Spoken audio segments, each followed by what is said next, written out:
openness of the whole world space, on the other hand, can be perceived as counterintuitive because we're used to the fact that such trends usually follow one another and substitute one another. Century after century, the times of conflict and breaking of ties are replaced by more beneficial periods of cooperation. That is the dialect, the dynamic development of history. It seems that it doesn't work today. попробуем немножко порассуждать на эту тему. Острые, принципиальные, эмоционально наполненные конфликты, конечно, значительно осложняют мировое развитие, но не прерывают.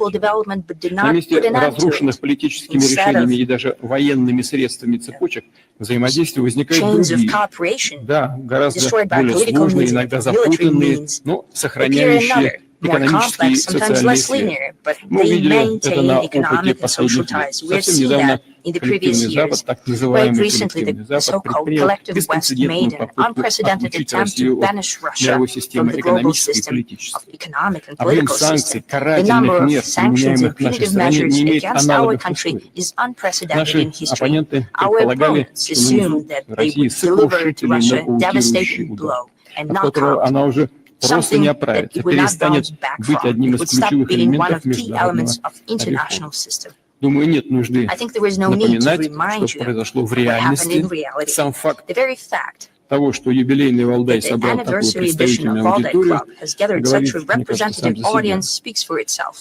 Ну, дело, конечно, не в Валдае, дело в реалиях, в которых мы живем, в которых Россия существует.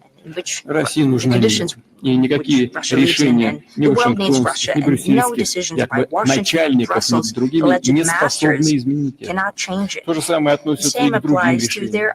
Против мощного течения не выплывает даже тренированный пловец. Какие бы ухищрения и даже допинги он не использует. А течение мировой политики, мейнстрим, направлен в другую сторону, противоположную устремлению Запада, от нисходящего гегемонистского мира к восходящему многообразию.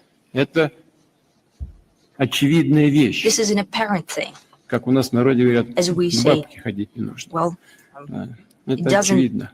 Вернемся, давайте к диалектике истории, сменам эпох, конфликтов и сотрудничества. Действительно ли мир стал таким, что эта теория, эта практика больше не работает? Попробуем взглянуть на происходящее сегодня под немного другим углом зрения. А в чем, собственно, состоит конфликт и кто в нем участвует в этом конфликте сегодняшнего дня? С середины прошлого столетия, когда современными усилиями и ценой огромных потерь удалось победить нацизм, наиболее злостную, агрессивную идеологию, ставшую порождением острейших противоречий первой половины XX века, перед человечеством стояла задача избежать возрождения подобного феномена и повторения мировых войн. Несмотря на все зигзаги и локальные стычки, общий вектор тогда определился. Это радикальное отвержение всех форм расизма, разрушение классической колониальной системы и расширение числа полноправных участников международной политики. Спрос на открытость, демократичность международной системы был очевиден. Быстрое развитие разных стран и регионов, появление новых технологических и социально-экономических подходов, направленных на расширение возможностей развития и повышение благосостояния. Конечно, как и любой исторический процесс, это порождало столкновение интересов. Но, повторяю, общее стремление к гармонизации развития во всех аспектах этого понятия было налицо. Наша страна в ту пору Советский Союз внесла большой вклад в укрепление этой тенденции. СССР помогал государствам, освободившимся от колониальной или неоколониальной зависимости, будь то Африка, Юго-Восточная Азия, Ближний Восток или Латинская Америка. И отдельно напомню, что именно Советский Союз в середине 80-х годов прошлого века выступил за прекращение идеологической конфронтации, за преодоление наследия холодной войны, собственно, за прекращение самой холодной войны, и затем за преодоление наследия тех барьеров, которые мешали единству мира и его всеобъемлющему развитию. Да, у нас сложные отношения к тому периоду, учитывая, во что в итоге вылился курс тогдашнего политического руководства страны. С некоторыми трагическими последствиями нам приходится справляться, бороться до сих пор. Но сам порыв, пусть и неоправданно идеалистический со стороны наших руководителей, да, и нашего народа, порой даже наивный подход, как сегодня мы это видим, без сомнения диктовался искреннее пожелание мира и всеобщего блага, что на самом деле